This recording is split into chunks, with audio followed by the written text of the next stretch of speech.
¿Listos, Oscar? Buenos días. Buenos días. Estamos con doña Maru aquí, ya para iniciar. Les presento a doña Maruja. Ella se va a encargar del tema que se había Buenos días. proyectado. Buenos días. No hay presentación. Es una presentación totalmente conversada a toda la experiencia de doña Maru. Entonces, quedará grabada toda la presentación de ella, o sea, toda la conversación de ella de este tema y que Muy tiene bien. acá. Buenos días, Maru. Buenos días.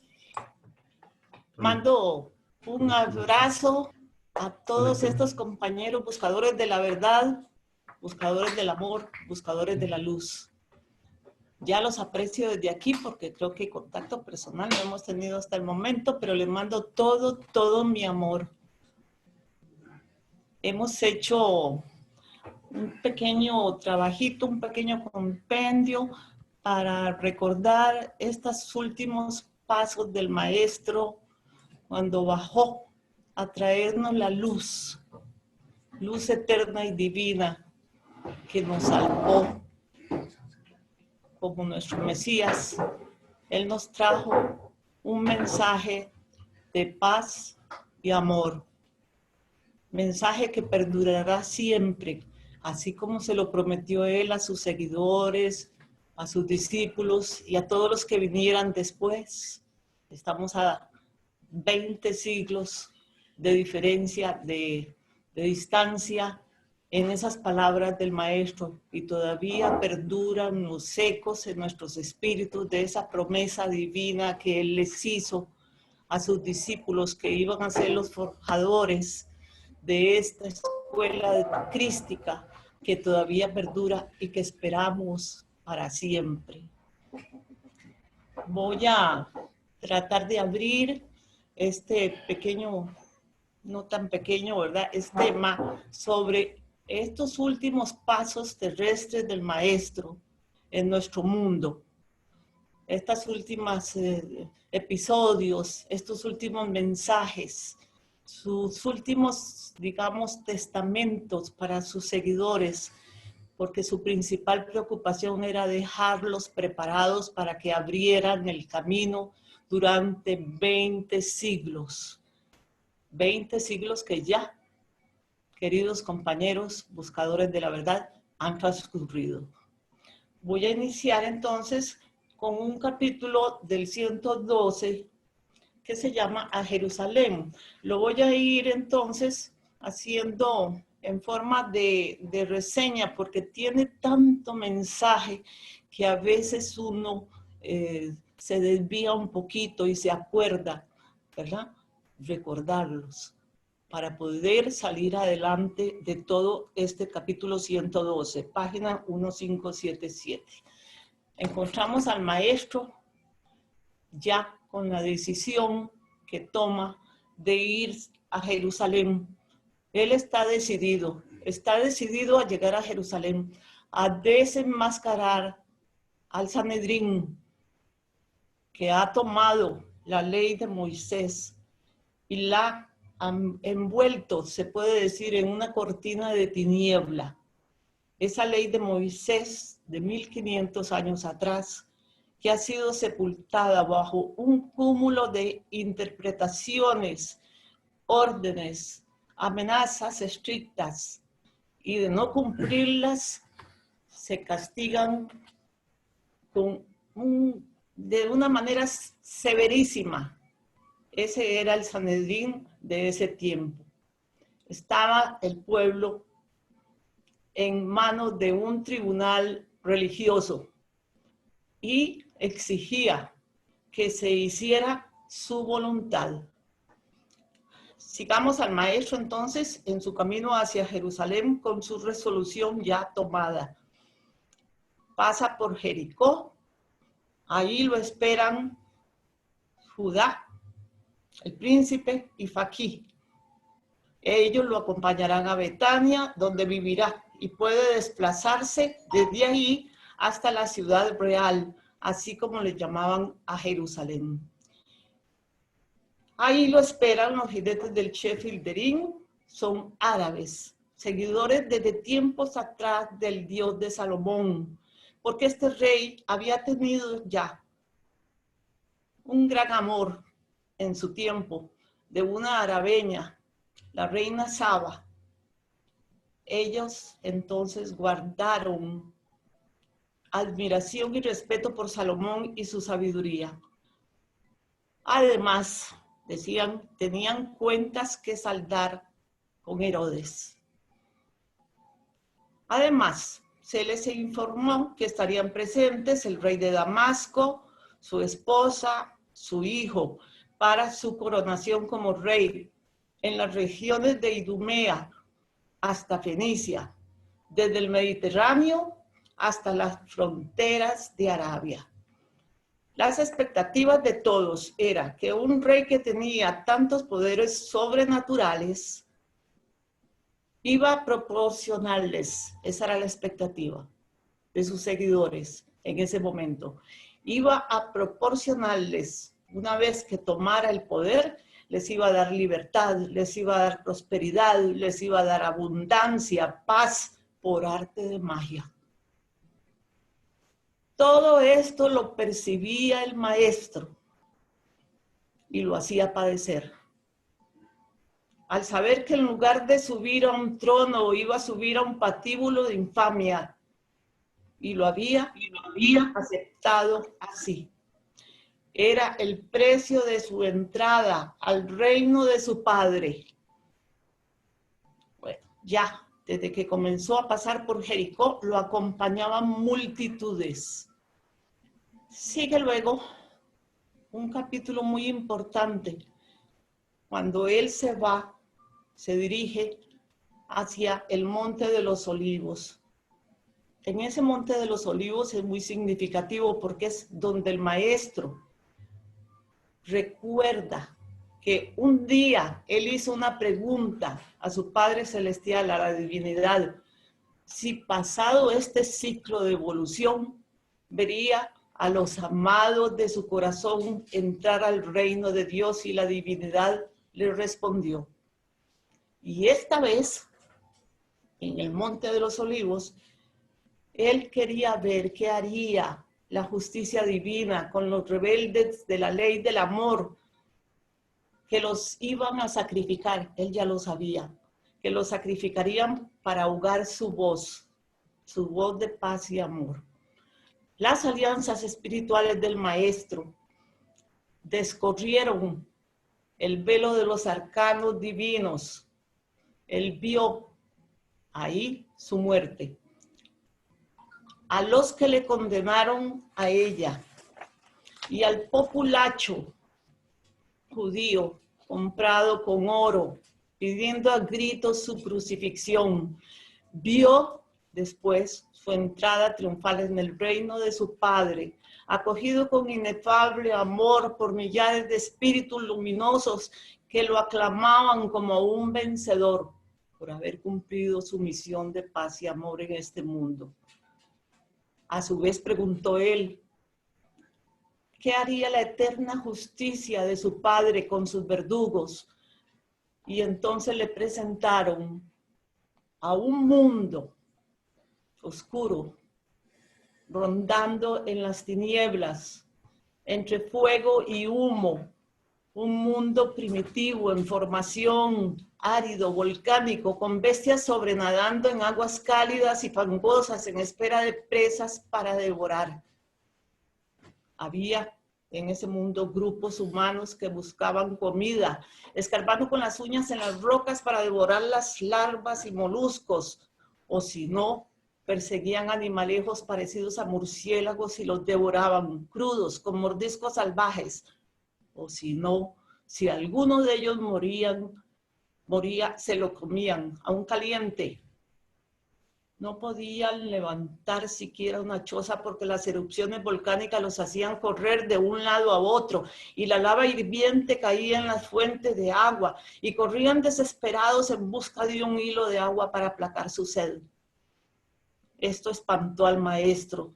Es una visión de agonía terrible, Y él pregunta y pregunta otra vez. Ahí tiene los que hicieron esa crucifixión en el monte del Gólgota. Y él pide a su padre, perdónalos, porque no saben lo que hacen. Él los perdona. Es más, quiere salvarlos. ¿Quién me lo impedirá? La eterna ley le contesta. Ellos tienen que expiar por un tiempo requerido hasta que suene su hora. O sea, hasta este momento nadie puede salvarlos. ¿Cuál hora? Pregunta a su vez. ¿Cuál hora? Dice el maestro. La hora del arrepentimiento de los culpables. Y su libre albedrío hará que ellos decidan cuándo quieren ser libres. Ahí van a estar el tiempo que tarden en hacerlo. Dios no tiene prisa. Él es eterno. Cuando Él vuelve a la materia, después de esta iluminación en que Él salta, lo fortalecen con una energía que es oro y rosa, con el fin de que no maltrate a la materia con los efectos de las angustiantes visiones que acaba de sufrir. Judá y Faquí llegan cuando todavía lo envuelve una irradiación, que es esta irradiación de oro y rosa con que lo confortan, para seguir viaje a Betania, donde lo reciben en Betania con alegría su madre, Lázaro, Marta y la pequeña María. Además de ellas, estaban presentes, ya conocidas por nosotros, Lía, Salomé, Sara, Noemí, que era la madre de Tirsa y Judá, Susana, que era la esposa de José de Arimatea, Ana, esposa de Nicodemos, y Verónica, esposa de Eleazar. Todas rodeaban a María, la madre del profeta. Nunca había visto el maestro florecer tanto amor como esta entrada a Betania. ¿Quiénes faltan? Dijo Judá al maestro. Sin titubear, contestó: Simónides, Salum y José. Y el maestro con tanta... O sea, tuvo esa ocurrencia que a veces se nos hace graciosa, ¿verdad? Tanta gente para venir a verme morir. Varias veces estuvo a punto de decirles toda la verdad. Comprendamos aquí la angustia tan grande que invadía el espíritu del maestro.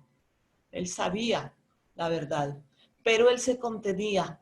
Él debía dejar que este programa sideral decretado para él tenía que seguir marchando, tenía que dejar que los acontecimientos marcharan. Llegaron entonces los tres ancianos y se inicia la cena. Las tres Marías, conociendo la verdad, disimulaban, ya ellas sabían qué iba a pasar. Ellas se unieron compartiendo el secreto y esta afinidad la percibió el maestro. Tiempo después, la estadía en Betania fue recordada por Nicodemos y José le comenta en ese tiempo lo evasivo que se mostraba el maestro ante tanto entusiasmo y que él repetía: mi reino no es de este mundo. Al final, por supuesto, lo comprendieron en estos últimos días. Una de las recomendaciones que les hizo en esos momentos es velad y orad para no caer en tentación, porque el espíritu está alerta, pero la materia es débil y pesada. Otra recomendación: nunca juzguen a otro de sus semejantes sobre el estado de evolución de su espíritu. Eso está en relación directa con su unión con Dios, que es la absoluta perfección.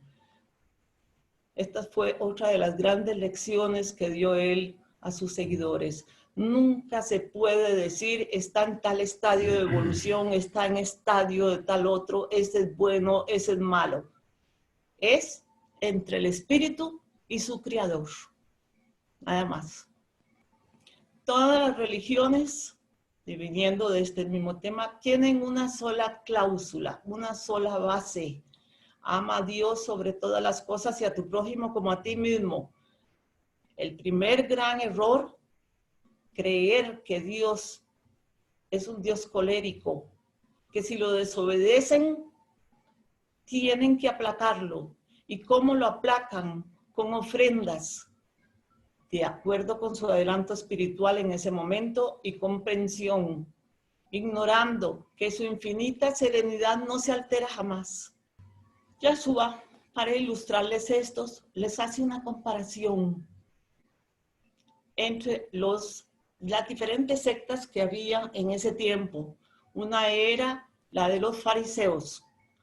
Se creen superiores a otra secta que era la de los saduceos y superiores a los samaritanos y al resto de los hombres de la tierra. Esto conllevaba una práctica estricta de rituales. Ambos estaban o sabían lo que estaba por venir. Pasan 2 días, Gaspar y Filón llegan. Cuando ellos llegan, el maestro comenta, ya mi corona real tiene sus piedras preciosas. ¿Qué más feliz? ¿Quién más feliz que yo? Y se dedican los cuatro a diseñar un programa futuro. Cómo se iban a repartir el mundo, las regiones en que los discípulos de cada escuela, unidos a sus 12 discípulos para derramar la doctrina de fraternidad universal. Esta última reunión llamó a sus amigos presentes en Betania para establecer en esa reunión un fuerte lazo de unión bajo un consejo de ancianos, como la voz de la sabiduría, que eran estos 3 ancianos, Gaspar, Melchor y Filón. Uno de los discursos que el maestro dio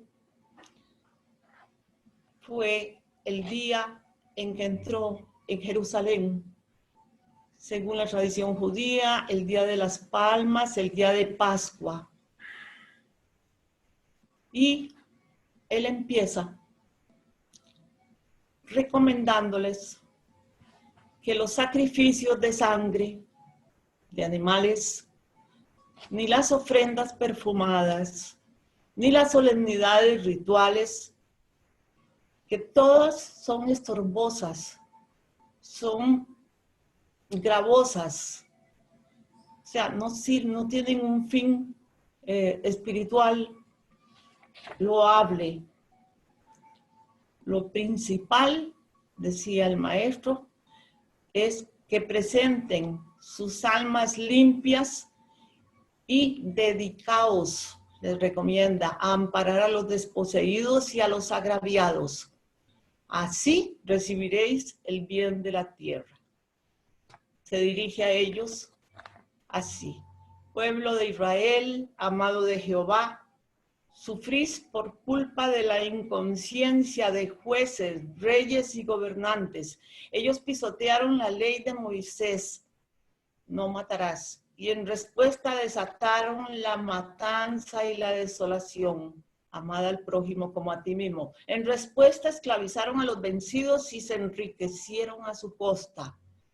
El Padre Celestial me ha dado poder para remover escombros. Debajo de ellos yace sepultada la ley divina. De nada sirven oraciones, ritos, alabanzas. Los altares de los templos, ahí se debe llegar con el corazón limpio, la conciencia recta y la voluntad firme de seguir los mandamientos. ¿De qué sirve que recitéis plegarias si el corazón tiene malos pensamientos y codiciosos deseos, miserias y debilidades?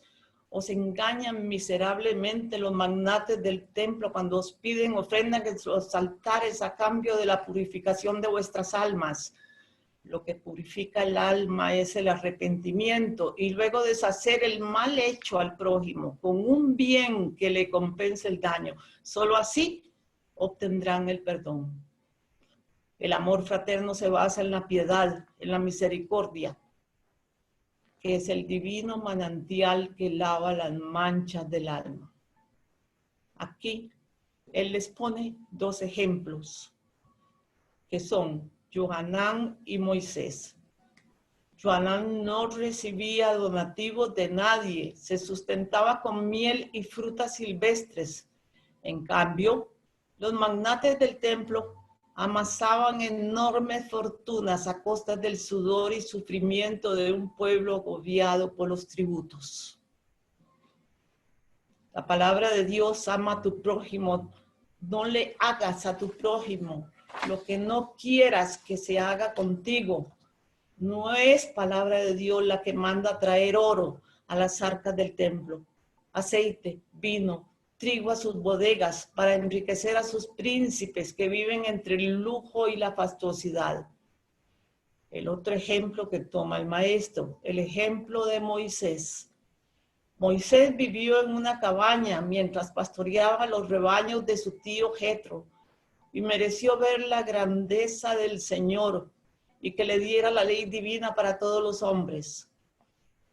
Otro ejemplo, el de Jacob. Pasó 14 años antes de tener un rebaño propio y luego Dios lo hizo padre de las 12 tribus que forman la nación de Israel. Por los frutos se conoce el árbol. Pedid la verdad al hombre que da sin esperar nada a cambio. Corred tras él porque ha merecido recibirla, no solo para él, sino para compartirla con todos los hombres. Y le da este axioma: es la verdad os hará libres. Sigue luego una comparación que hace entre libertad y esclavitud. La libertad es un don de Dios a los hombres. Todo hombre nace libre, pero la esclavitud nace del egoísmo e iniquidad de los hombres. Así debéis adorar a Dios, que es amor, libertad y justicia. Y la ley dictada a Moisés es para haceros dichosos. No debéis servir o acatar leyes humanas. Denigran y esclavizan la voluntad. Y en particular, esclavizan a la inteligencia, que es el don divino, chispa emanada de la suprema inteligencia creadora. Así los que intentan encadenarla para fines mezquinos cometen un delito contra la majestad divina, única que puede marcar rumbos a la conciencia humana, con sencillez, con claridad, con precisión, que abarca todo, para llevar a la humanidad de la mano, como una madre a su hijo. Los poderosos de la tierra creen que son grandes, libres y fuertes, porque atan a su yugo a los pueblos inconscientes e indefensos. Están embriagados por el oro y el poder los ciega y les impide ver sus propias cadenas hasta que la muerte los frena. Aquí viene una ley, es la ley de la compensación. El que busca a Dios con el corazón limpio, lleno de bondad, amor y justicia, viene la recompensa, que es la entrada en el reino de la luz y de la gloria. Por último, el maestro les pide que vuelvan a la senda marcada por Abraham, Isaac y Jacob, y por Moisés y los profetas. Y les pide que borren los errores cometidos por seguir a falsos profetas y que vuelvan a un mandamiento único. Aquí termina el maestro entonces ese mensaje y cierra con que la paz del Señor sea sobre vosotros. En el capítulo 117, los últimos días, el escenario del Palacio de Itamar se deja ese escenario y se dirigen, llegamos al Palacio de Caifás, que es pontífice del Sanedrín. Este palacio, el de Caifás, estaba muy cercano al Palacio del Monte Sión, donde vivía Pilatos. Así, entre los criados, entre la servidumbre de ambos palacios, se pasaban las noticias de cada uno. Claudia, la esposa de Pilatos, estaba informada de todo, de las negociaciones de Judá para obtener el favor del César y terminar con la dinastía usurpada por los Herodes, y así unir toda Palestina en el reconocer un rey de Israel salido de la casa de David, con una dependencia honrosa de Roma. Esos eran los planes entonces que encontramos en manos de Judá. Ese era su sueño. Encontramos que Judá era soñador. Él tenía expectativas increíbles para su rey de Israel. Él lo iba o quería llevarlo al triunfo.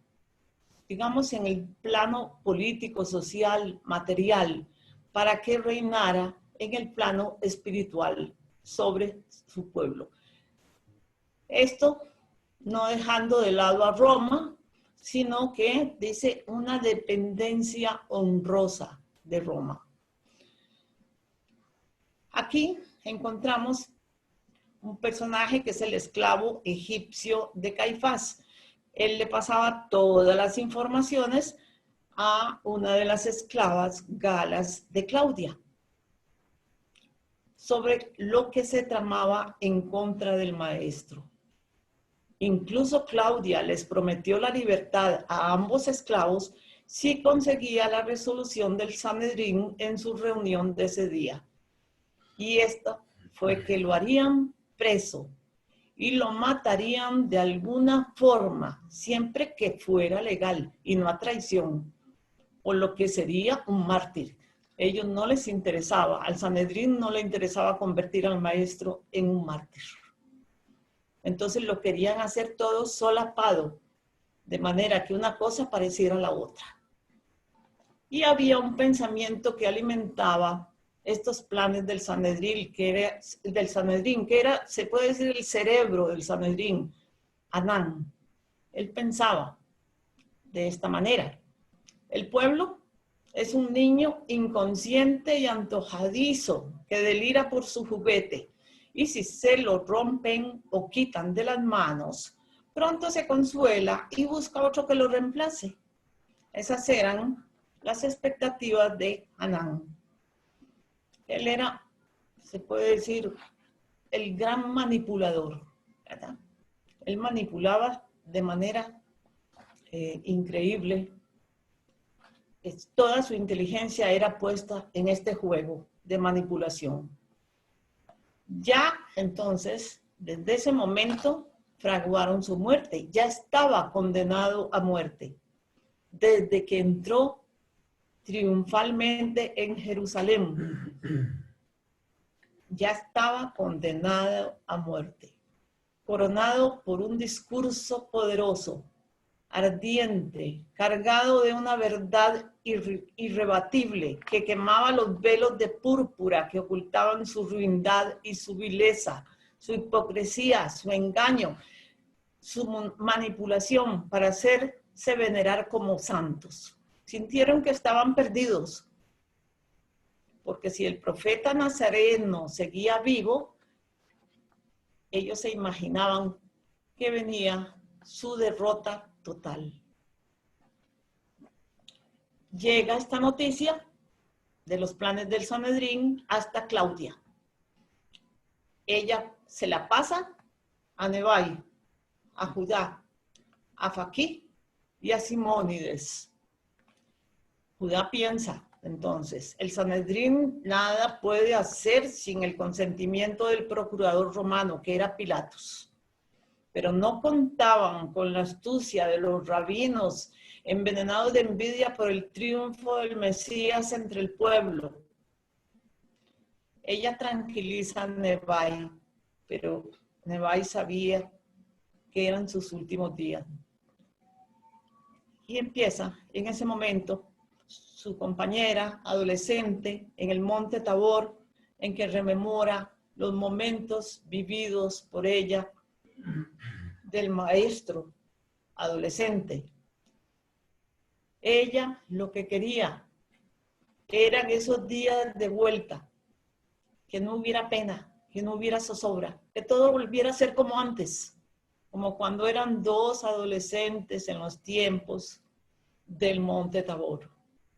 Lo mismo María de Magdalo invocaba a los dioses del Olimpo, ya sabemos que ella tenía orígenes griegos, invocaba a los dioses del Olimpo y al Dios supremo de los hebreos, pidiendo la vida del profeta.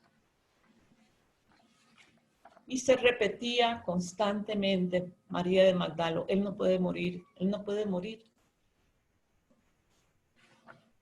En el capítulo 118 encontramos ya la despedida del maestro.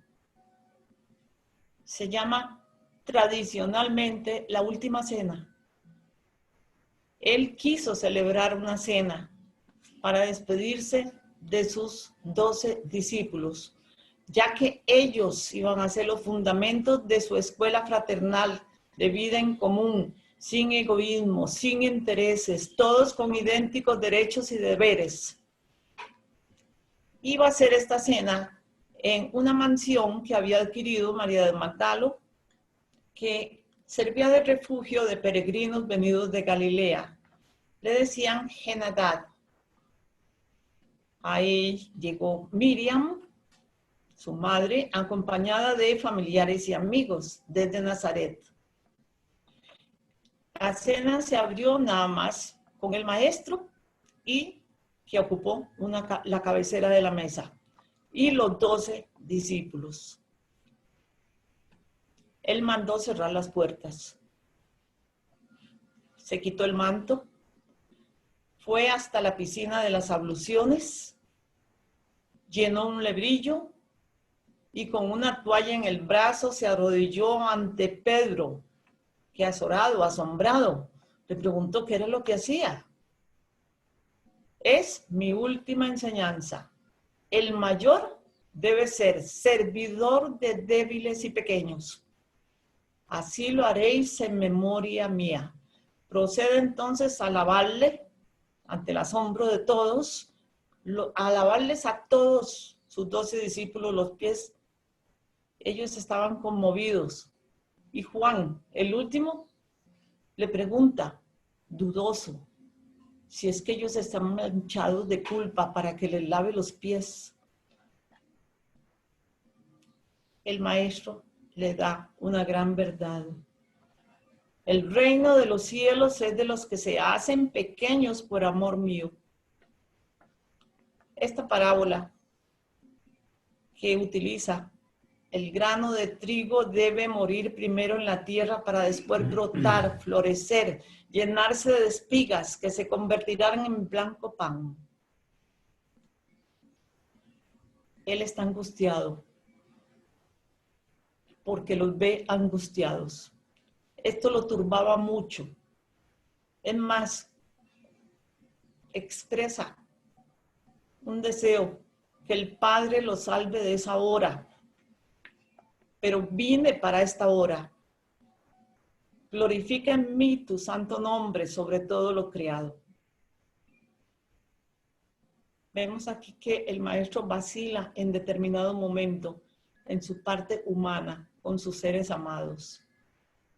En ese momento se empieza a sentir, se puede decir, una emanación, una energía sonora por todo el recinto, como si miles de arpas cantaran con una voz inteligible a los oídos humanos. todos cayeron, se puede decir, en una especie de arrobamiento, de éxtasis, escuchando esta, se puede decir, música celestial. Se fue apagando después lentamente. Cuando todos volvieron de ese éxtasis, notaron que Judas de Queriot estaba completamente dormido. Tomás va a despertarlo. Y el maestro enseguida manda abrir las puertas para que entraran los que quisieran del resto de los que estaban en la mansión. Procede entonces a la famosa repartición de pan y el vino. Les da a todos y les da a beber él mismo les da ir viviendo uno por uno. Y les dice, este es mi último pacto de amor con todos vosotros hasta la terminación de los tiempos. Cada vez que hicieras esto, acordaos de esta alianza postrera. Y cada vez que lo hagáis, yo estaré en medio de vosotros, si estáis reunidos en mi nombre. Pedro se alarma ante esto y le pregunta, ¿a dónde vas, maestro?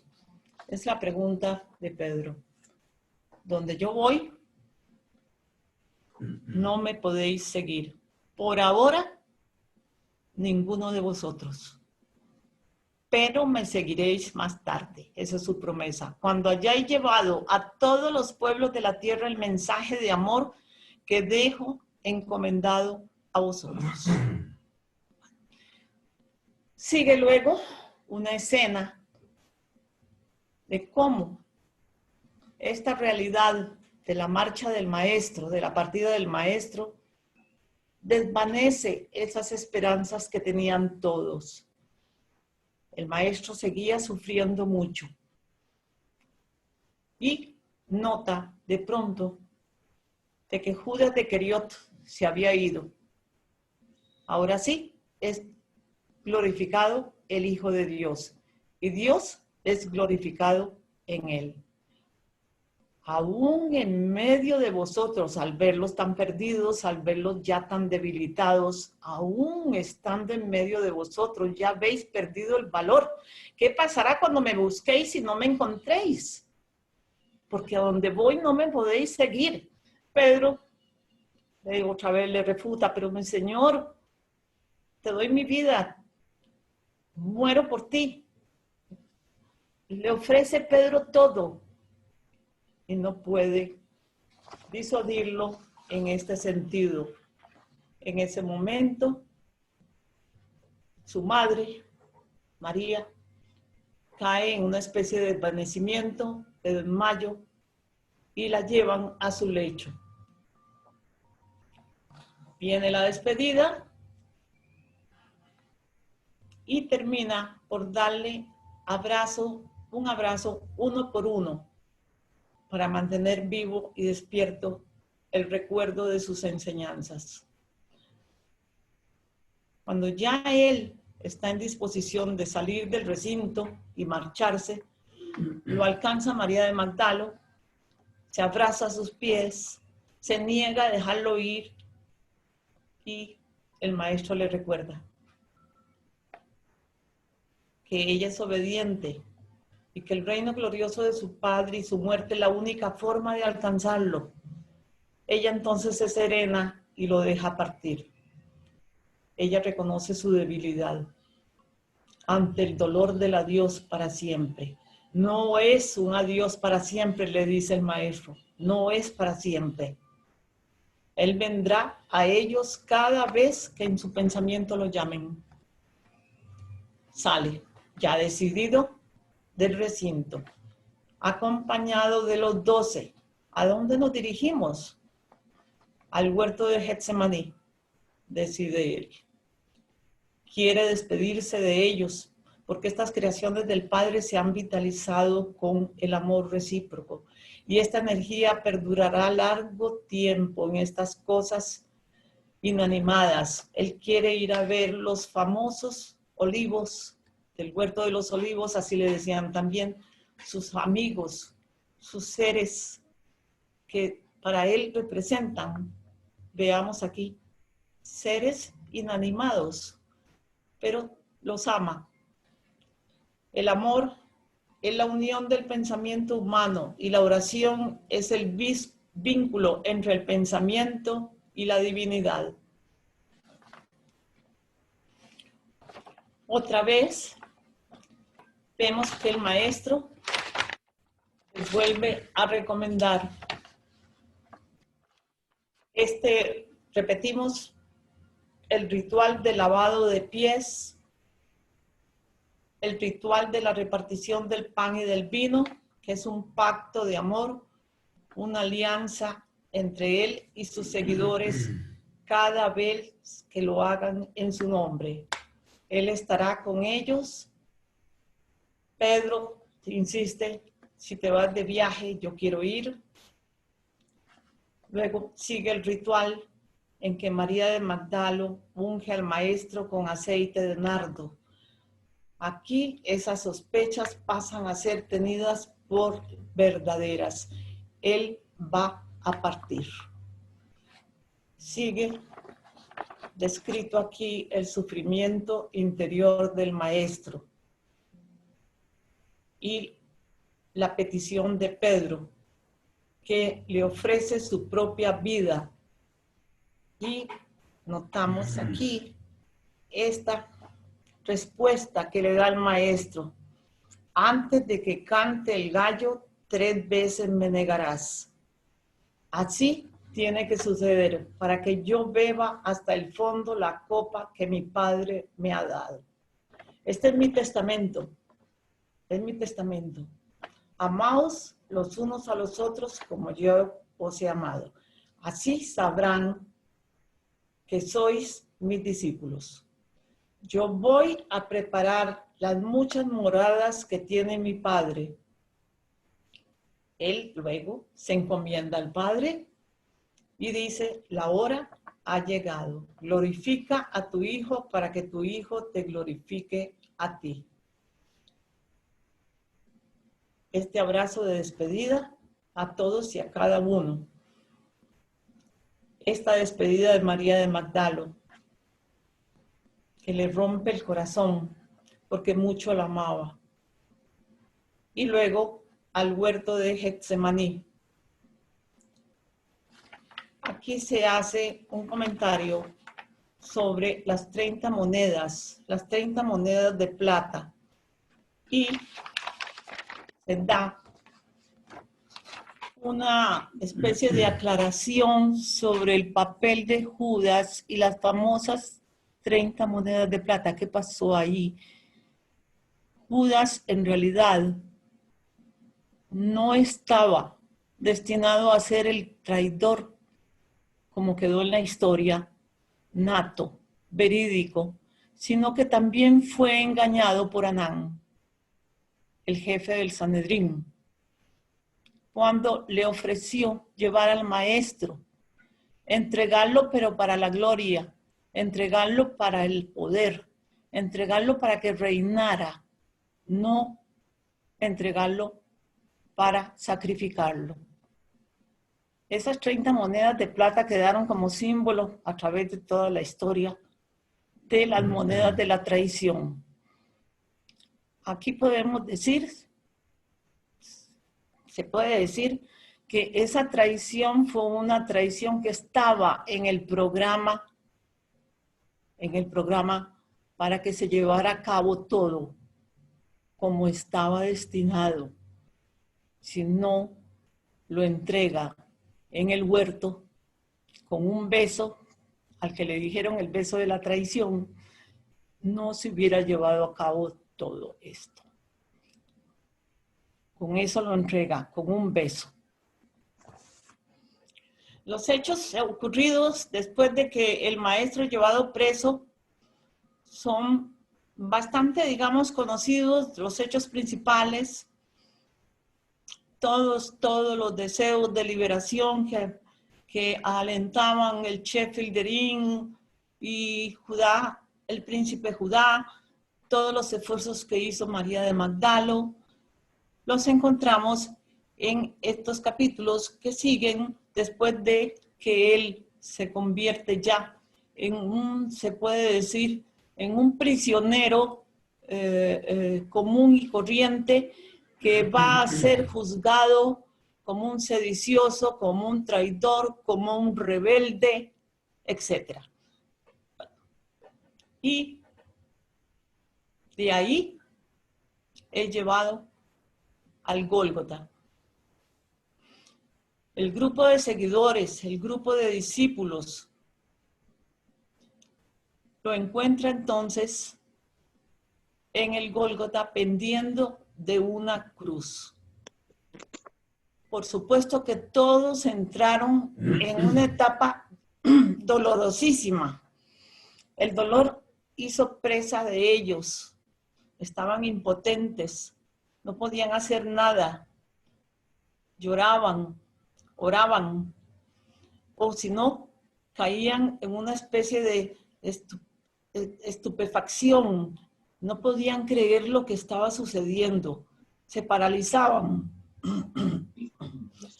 Encontramos esa tarde una naturaleza cargada, una naturaleza, se puede decir, pesada, sofocante, extenuante, y grandes nubarrones negros en el horizonte que amenazaban tormenta eléctrica y rayería. Corre la noticia de que el maestro está ya en la cruz. Las multitudes se aglomeraban, hacían comentarios y la mayoría esperaban un prodigio, un milagro que liberara al maestro. Además, el escenario se hizo más pesado porque había una sacerdotisa, la druidesa Gala, Bercia, que quiso despedir al maestro en su partida al otro mundo por medio del fuego. Ella era una sacerdotisa del fuego. Se supone que todas esas colinas cercanas al monte del Gólgota estaban ardiendo con grandes fuegos que ella alimentaba. Además, la tierra empezó a temblar y al temblarse se abrían unas antiguas tumbas que habían cerca y estas tumbas expulsaban esqueletos. Además de esa muchedumbre, ¿verdad? Los jueces del Sanedrín estaban ahí también. Estos jueces del Sanedrín que quisieron presenciar el sacrificio que ellos habían estipulado para el divino mártir, quisieron estar ahí presentes, pero quisieron también huir después, pero Judá se los impidió. Y de un momento a otro, dentro de la concurrencia, estaban ahí Eliacín y Chipro, y ellos recordaron de pronto a los ancianos del grupo ya conocido, y les mandaron literas que eran conducidas por criados. Aún así, todavía alimentaban la esperanza de que se salvara. Cuando lo oyeron decir, en medio de aquella caos, de aquella naturaleza exacerbada, del fuego, de los temblores, Padre, perdónalos, porque no saben lo que hacen. Fueron las palabras antes de que ocurriera otro fenómeno atmosférico significativo, que fue un trueno espantoso que rompió el cielo. Volvemos entonces a ese momento culminante, se puede decir, en el monte, el Gólgota, en que se oye al maestro decir: perdónalos, Padre, no saben lo que hacen. Y decir: Padre mío, recibe mi espíritu. Todo fue consumado. Y ese tremendo trueno que se oye, que desgarra el cielo y que indica la partida del maestro de este mundo. Aparte de eso, hubo muchas manifestaciones ocurridas en esta impactante muerte del maestro, pero la más notable, se puede decir, es de este Judá, de este príncipe, que habiendo estado siempre listo para la liberación del maestro, no pudo hacerlo. Al ver muerto a su maestro, él intenta el suicidio, pero esta parte me dio algo que, bueno, todos sabemos, ¿verdad? Este pesar, este dolor, esto que te conmueve por dentro, al revivir estos últimos trances ocurridos con la partida del maestro, delante de sus seguidores, amigos y discípulos, y de un pueblo que podemos decir ve aquello como un espectáculo, como si si estuvieran esperando un acto de magia. Todo esto pesa, ¿verdad? Compañeros, creo que aquí llegamos a esta partida del maestro. Espero haberles mandado un poco de luz. Humildemente lo espero así. Muchísimas gracias por haberme escuchado y haberme acompañado hasta aquí. Lo siento, mis compañeros, aunque no los tengo presentes, tal vez algún día. Los amo. Gracias. Si alguno quiere tomar la palabra, hacer algún comentario, hacerme alguna pregunta, con mucho gusto. Muchas gracias, señora Amaro. Para nuestros hermanos, la señora Amaro y su esposo Tony pertenecen a un grupo de estudio que se llama Grupo de Estudios Esenios de Costa Rica. Pero obviamente tienen como base de estudio la obra de Mamina. Y desde hace 50, 60 años han estado recibiendo mensajes del maestro Hilarión de Montenegro. Entonces, somos la misma fraternidad. Bien, tenemos 4 minutitos antes de la próxima presentación. Sí, Aris, adelante. Gracias, Cane. Desde niños hemos escuchado que antes de que cante 3 veces el gallo, me habrás negado 3 veces. Pero aquí en la obra nada más canta una vez el gallo y lo niega solamente 2 veces. No sé si ustedes hayan encontrado otra parte, pero yo nomás veo que lo niega 2 veces. ¿Qué piensa usted, doña Maru? Sí, son 2 veces. Las 3 veces me imagino que la tercera vez se cumple, pero como un corolario de las otras. Esta es mujer del pueblo y este otro hombre que lo reconoce, ¿verdad? Porque recordemos que la mayoría de los discípulos con todo respeto, entran en pánico. Es una persecución implacable, es una cacería de brujas, se puede decir. Todos se sienten acosados, todos se sienten perseguidos.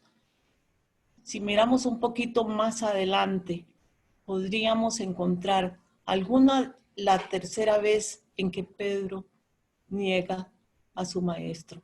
Por el momento, 2. Otra cosa más, la tradición también nos muestra a Longinos como que le inserta la lanza, pero vemos que Longinos estaba bajo el mando de Judá y jamás hubiera permitido eso. Y de hecho la obra no lo relata tal cual nos ha llegado a la tradición. El derramamiento de la sangre del maestro por una lanza en su costado. Ustedes saben que han transcurrido, ¿sí?, se puede decir, 2000 años y hay asuntos del pensamiento humano que van transformando un hecho, digamos, que se puede inferir, pero que no se puede aseverar. Tomémoslo así. Has dicho una cosa, doña Maru, al principio de tu exposición, de que las ceremonias y las liturgias, ¿qué necesidad espiritual tienen? Tal como lo estabas diciendo, yo estaba anotando y me ha parecido interesante. La liturgia, los ritos, son cosas necesarias para quienes no llegaron a comprender más allá. En la medida que profundizas en tu propia comprensión, en tu propia naturaleza espiritual, resulta que te vas desligando cada vez más de esos ritos y cada vez lo vas viviendo de una forma mucho más interiorizada, mucho más espiritual, mucho más real, mucho más íntima. Eso viene a ser lo que ocurrió con todos los apóstoles y con todos los discípulos que rodeaban al Maestro. ¿Quién lo comprendía realmente? Él ya estaba despidiéndose de todos y aún no era comprendido. Cada uno estaba buscando dentro de la realidad espiritual que estaba en ellos.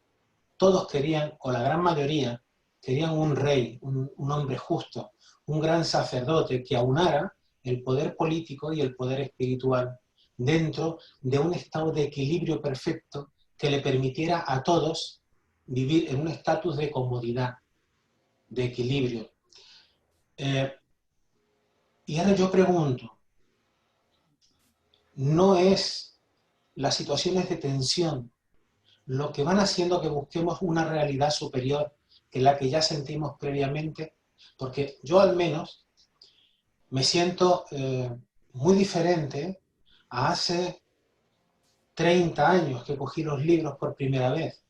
Me han ayudado a analizarme, a comprenderme, a ver mis deficiencias, a enfrentarme con situaciones que antes me parecían normales, me parecían asequibles. Y hoy día ya las tengo, si no superadas, al menos voy en línea de poderlo hacer. Entonces, ¿quién obró mal? ¿Quién se equivocaba? Todo corresponde a los planes divinos. Nosotros, pobres de nosotros, estamos actuando dentro de la mentalidad, dentro de la vibración y de la comprensión que tenemos. Y cada uno juega un papel, y todos los papeles fueron necesarios. El de Anán, el de Pilatos, el de Longinos, el de Judas. Todos cumplieron su función, todos cumplieron su papel. ¿A quién culpar? Cada uno actuó tal cual era, tal cual sentía, tal cual era su grado de evolución.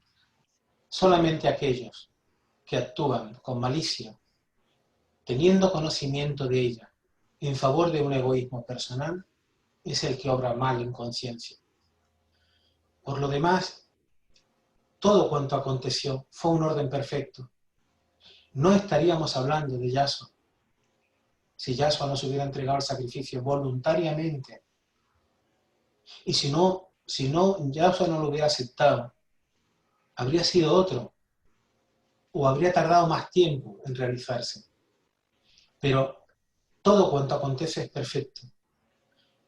Ayer hablábamos de que cuando analizamos la obra no podemos ver nunca el bien y el mal en ningún ser que está cumpliendo con su función dentro de este juego maravilloso que se llama vida terrestre. Sino que tenemos que estudiar a todos los personajes. ¿Qué es lo que les motiva? ¿Por qué llegaron a esos extremos? Toda esa enseñanza, integrarla en nosotros y servirnos de aprendizaje a nosotros. Pero entendamos que de la misma forma que personas que buscan en la liturgia, en un rito concreto de cualquier religión, no me refiero solamente a la católica, que a nosotros nos viene a la mano por nuestra educación, ¿no? de pequeños, sino dentro de cualquier religión, cualquier rito, no es más que una necesidad que siente el ser que todavía no ha llegado a profundizar más en sí mismo. Todo es perfecto, todo obedece a los planos divinos. Nadie obró mal, a nadie podemos culpar. Solamente dar bendiciones al cielo por aquella experiencia que nos hizo sufrir y la alegría del amor del Cristo que después nos rescató para darnos una mayor comprensión. Muchas gracias, doña Amaro, por tu exposición. Gracias, Rafael. Gracias, señora Amaro.